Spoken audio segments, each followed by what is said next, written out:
నారాయణపేట జిల్లా సెల్ఫీ దిగుదామని చెప్పి భర్తను భార్య కృష్ణానదిలోకి తోసేసిన ఘటన నారాయణపేట జిల్లా కృష్ణా మండలం కర్ణాటక సరిహద్దులో చోటు చేసుకుంది. కర్ణాటకకు చెందిన తాతప్పను అతని భార్య కృష్ణానది బ్రిడ్జిపై సెల్ఫీ దిగుతుండగా నదిలోకి తోసేసింది. కొంత దూరం నదిలో కొట్టుకుపోయిన తాతప్పను గమనించిన స్థానికులు తాడు సహాయంతో బయటికి సురక్షితంగా లాగారు.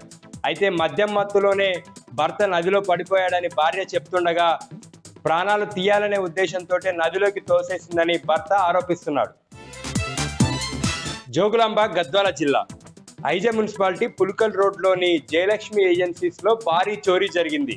50 లక్షల రూపాయల విలువ చేసే సిగరెట్లను ఎత్తుకెళ్లారు దొంగలు. తెల్లవారుజామున 3 గంటల సమయంలో నలుగురు కలిసి దొంగతనం చేసినట్లుగా సీసీ కెమెరాల్లో దృశ్యాలు రికార్డయ్యాయి. ఏజెన్సీ ఓనర్ వినయ్ కుమార్ పోలీసులకు సమాచారం ఇవ్వడంతో కేసు నమోదు చేసుకుని పోలీసులు దర్యాప్తు చేస్తున్నారు.